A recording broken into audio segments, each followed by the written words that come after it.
Hello, boys and girls, it's me, Toonami.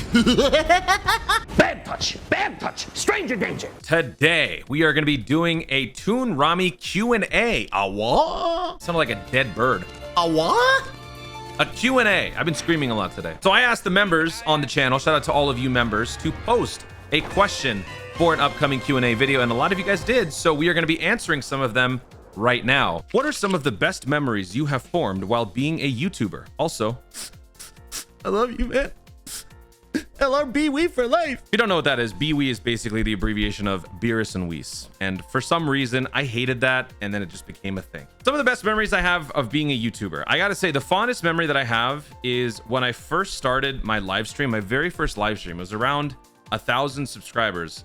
I did my first live stream, and it was the most nerve-wracking experience that I've had in a while, because the way I see it, live streaming is kind of like doing a solo performance on stage. If you're acting out a scene or singing something, you're on stage, all eyes are on you, and you can't see the audience because the spotlight's on you. So when you're looking around trying to find some familiar faces, that's where you start to feel that level of comfort. And when I did my first live stream, one of the first things that I was looking out for was seeing some of the regulars who comment on my videos. And when I saw a lot of those familiar faces, it really made me feel a whole lot better. This is kind of why whenever I start a live stream on YouTube, I'm always reading out a bunch of names in the chat, because not only do I want to say hi to all you guys, but I also like seeing some of the regulars who are there from the start of the stream. It makes me feel good because I know that it's not just a solo effort anymore. It's not a solo venture. It's now a community-driven venture. So yeah, I know it's cheesy, but it's true. How did you first journey to Earth, you purpo alien? That seems mildly passive aggressive. I don't know why. How did I first journey to Earth? Well, you see, I was born on a planet called Krypton, and I was born to Torel, the house of Tel, and then I flew in a spaceship to Kansas, but then a U-Haul truck moved me to California because they thought I was a piece of IKEA furniture. Then I was raised by Uncle Ben, and then the Joker attacked me, and I became Aquaman. Huh? How many hours have you put into Dokkan? That is a good question. I have no idea. Bruh. I've been playing Dokkan for about 4 years, maybe 4.5. I didn't start the channel until like half a year later. So I'm gonna say 4 years I've been playing Dokkan. Let's just say I was playing 5 hours a day on average. So 5 hours times 4 years. Each year's 365, so let's just round it to 350. So 350 times 4, that's 1,400. 1,400 times 5 is 7,000. 7,000 hours? Actually kind of close. This guest says 6,000 hours. That's not bad. I think it's probably around there. Maybe more. How does it feel to be the world's hottest man, and do you like Fortnite? Well, as the world's hottest man, I gotta say it's very, very humbling. It's a very humbling experience knowing that I am the most attractive individual that's ever lived. It's you know, it very much settles down my ego. You know, I mean, it takes a lot of work, like, you know, skincare, fitness, nutrition, sleeping habits, all sorts of stuff. It's a lot of work, but you know what? Because I'm so fine looking, it's easy. Do I like Fortnite? I do. I suck at it. I'm very bad at Fortnite. I'm bad at shooters. The only shooters that I was ever good at was Halo, Halo 3, Halo Reach, Call of Duty, Modern Warfare 2, like some of the old school shooters, and Destiny. Destiny, I was pretty good. Destiny 1. Ever since then, I just haven't really been playing as many shooters, and man, I suck now. What made you decide to use the purple guy as your profile on YouTube, and how did you come up with it? Let me tell you right now, I did not come up with it. It is basically a custom paint job on the Toonami robot. I'm a huge Lakers fan, so I like the color purple and yellow. So I basically took that and I put it on top of the Toonami robot, Tom. One of the early models of the Toonami robot, and that's what you see now. What is your favorite anime that isn't Dragon Ball? Mine personally is Fairy Tail. I've never seen Fairy Tail, although I have heard some of the openings and they are pretty good. My favorite anime that isn't Dragon Ball, easy. It's a tie between Code Geass and Gurren Lagann. I can't decide between those two because while they are very different in terms of art style and subject matter, they're both, I mean, I guess they're both mecha to an extent. Mecha style anime. It's not fully mecha though, Code Geass, but still. I very much like both. They are my two favorite aside from Dragon Ball. If I'm allowed to, I would also say my third favorite is an older anime called Scryed. I love Scryed.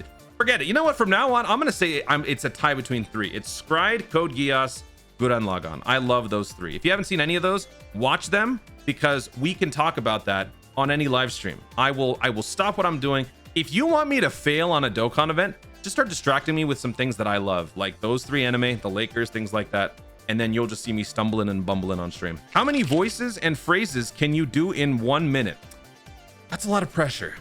I don't know if I'm gonna be able to do this all in 1 minute, but I'm gonna give you like 9 or 10 voices. All right.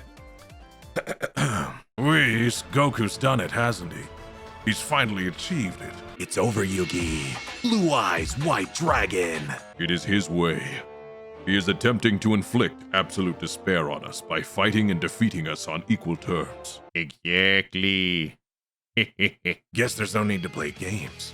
I'm pretty strong this time around. What the hell? Yoro. Deal. Vanish, dim, fade, tap. I don't know how to explain it. Somebody come quick! Yeah, all right. That's about it. See ya. All right, how many voices was that? Am I good? Yes. Yeah, we're good. What is your favorite thing about the Dragon Ball franchise? Also, would you ever do a face reveal? Wow, those very different questions. So my favorite thing about the Dragon Ball franchise was how inspiring some of the moments in Z was, especially when you combine it with the music. For me, I'm a very musically oriented person. So when I hear a good soundtrack, it amplifies the experience tenfold. So example, moments like when Super Saiyan 2 Gohan emerges, or when Super Saiyan 3 Goku happens for the first time, Vegeta going Super Saiyan for the first time. Not only is the moment so incredibly hyped because those are your characters that you care about, but also the music just makes it so much more rewarding. And also there is a direct link in my mind, for me anyway, with Dragon Ball and fitness because of all these warriors, all of the training kind of, subtext that you get from the various, dialogue and stuff. I've very much attributed Dragon Ball Z to fitness. So sometimes when I'm trying to max out on something, if I hear Vegeta's theme where the piano riff starts, right? That will give me some extra inspiration and motivation to push through. So I think that Dragon Ball is a very inspiring and emotionally driven franchise for me, and I really appreciate that. Z especially. Super, the soundtrack kind of changes. I feel like the Bruce Falconer OST is so impactful to the Western audience, especially those people who grew up on the Funimation dub. Would I ever do a face reveal? Yes. 1 million subscribers. Once we get there, you can see this ugly face and then you'll understand. Yeah, you know what? You should have kept that under wraps, dude. Do you remember what was your favorite card that you pulled when you started the game? Yes, I do. It was Tech Vegito Blue, actually. Tech Vegito Blue was the 3rd SSR I ever pulled. No, 4th. The first SSR that I pulled was Super Saiyan 3 Vegeta STR, which made me very happy because first of all, I'm a Vegeta stan. Secondly, I had never seen Super Saiyan 3 Vegeta at the time because when I started playing Dokkan, I sort of had been kind of out of the Dragon Ball circle for a while. I hadn't been watching any Dragon Ball Super. I only started Super maybe like a month before I started playing Dokkan. So I was not aware of Heroes. I was not aware of Xenoverse or any of those games. So when I saw Super Saiyan 3 Vegeta, I was like, what the heck is this? This is awesome. I think that was really what sold it for me. That was the first unit. Then I pulled STR Topo. Then I pulled Int Ultra Instinct, which was extremely hype. But then I thought more hype than that was Vegito, because at the time I didn't really know which units are better than which. I'm only just playing the game for the first time. So to me, I'm just kind of in my head canon thinking who's the most powerful. Is it Ultra Instinct Goku or is it Vegito Blue? And so for me, I was thinking Vegito Blue is stronger. So when I pulled Tech Vegito Blue, I was extremely happy. So that is why that is one of my favorite cards of all time because of that extra sentimentality that's attached to it. But I think my favorite card overall is LR Goku Frieza. I know that's not really the question, but I wanted to give you more than just 2 seconds. What, in your opinion, was the prime of Dokkan where the game was most enjoyable? I don't think the game is on the decline. Let me just start by saying that. I think the game is still in its prime right now. But that being said, I think that the 5-year anniversary was the most hyped for me. When I got to see Vegito Blue and Gogeta Blue for the first time with those insanely busted animations, that was the most transcendent moment in Dokkan for me. And I don't think anything has come... Actually, 7-year anniversary has come close because, again, with the fusion stuff. But I think the first time that I got to see those fusions was quite honestly peak, because I started playing Dokkan year 4, and that was just the Super Saiyan 4s, which were great, but yeah, those year 5s, man, you can't match that. That was too hype. They did fall off for a bit, but that was still pretty hype. I imagine it's been asked before, but due to Dragon Ball being a combat fighting anime and manga, do you enjoy watching combat sports? Personally, I love UFC. Love the content. Keep it up. Thanks, man. Appreciate it. I do like combat sports. I train in MMA. and I used to watch a lot of boxing and UFC. The last couple of years, though, as the channel's been picking up, trying to balance this with work, my personal life and whatnot, it's been harder to keep up with sports. But in general, I am a big sports guy. As a voice actor, how did you get started? Also, what's your favorite go-to impression? I mean, I have a few impressions that I don't really do on the channel, but the ones that I do on the channel, I think among those, my favorite would be Beerus, just because that's kind of how I built the channel, you know? Finally achieved it. That's kind of been like the go-to phrase, and that's kind of become a thing in the Dokkan community vernacular, which I do like. Getting started in voice acting, all it was tonal memory. That's pretty much all it's ever been. Because I've grown up with music all my life, music's been a big part of it. Tonal memory is kind of what allowed me to kind of practice the impression portion of things. So when I say tonal memory, it's like when you hear 3 keys played out in a certain way, if you can imitate those same keys, pitch perfect or otherwise, if you can imitate how that progressed, that helps you kind of, you know, learn how to imitate. And so because of that, it was able to translate into voices. I would see things in movies. I would quote things in the movies with my friends. And over time, it became more and more accurate. So then it became more and more of a possibility that I could actually do something with this. And that's why voice acting has emerged from that. So tonal memory is really what started it all for me. Music is what started it all. Do you actually get any money from making YouTube videos? Yes. Yes, I do. I do make money from YouTube videos. Initially, when I started the channel, it was a hobby. But over a few, I guess, weeks, I started to realize that I was kind of garnering an audience, as small as it was.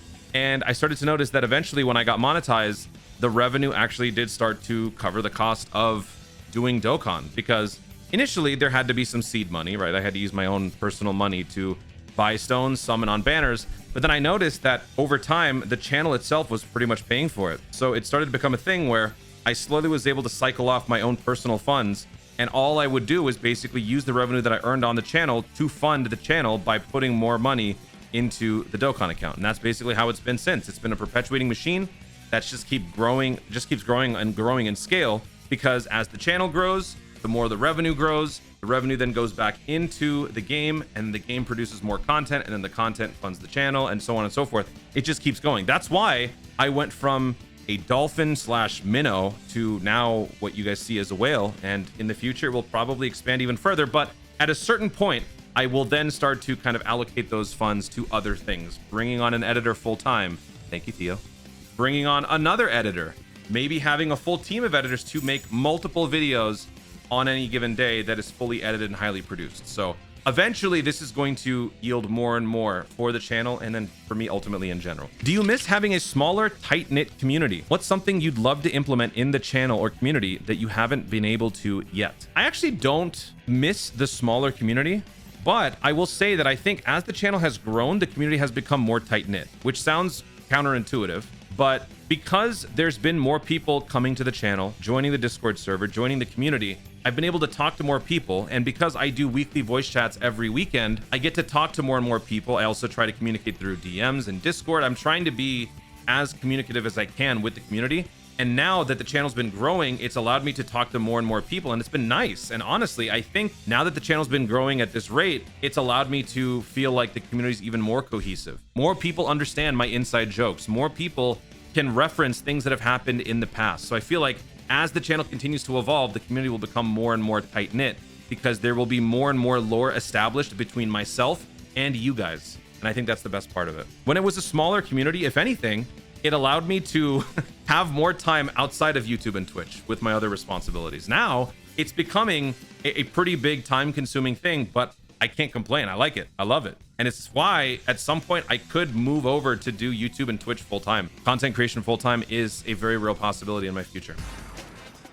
I understand Beerus is your most favorite voice to impersonate when you perform your craft as a content creator. Is there a voice that's challenging to impersonate that you want to master and use for future possible videos and or streams to further demonstrate your talent as an entertainer? Yes, there are quite a few. I would obviously love to be able to imitate everybody.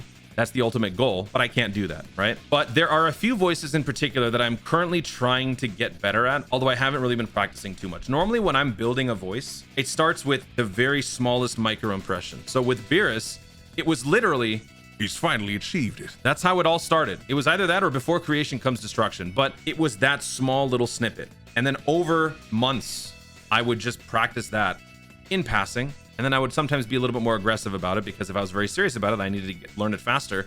I would spend more time with it. And then I would slowly expand and expand and expand to the point where I'm comfortable enough with the voice where I don't just have to do lines that are from his origin story or the origin of the anime or the show.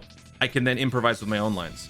So right now I'm trying to do a few voices. Number one is Dio, the Japanese voice actor for Dio. I cannot do that voice to save my life. Can't do it. I mean, I'm trying to do it right now.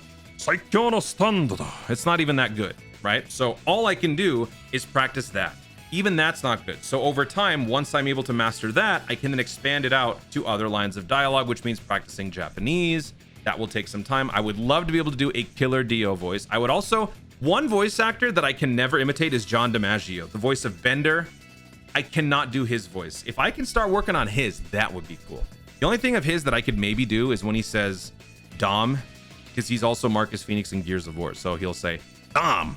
Maybe that's, I mean, even if that's good, I don't know. John DiMaggio and Dio. Those are the two voices I'm working on. Anyway, it looks like that's it. So thank you everybody for posting your comments on the community post. Thank you to all of the members. Thank you to all of the subscribers. All of you guys who've been supporting the channel throughout the years. 70,000 subscribers strong. Let's do this again. Maybe 80,000?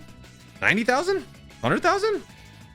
We'll figure it out. Thank you so much for watching. Stay tuned and always remember to be awesome because you are. Yeah, that's right. You. Hey. Hello. You. Yes. The one with the green shirt. You're awesome. Okay, bye.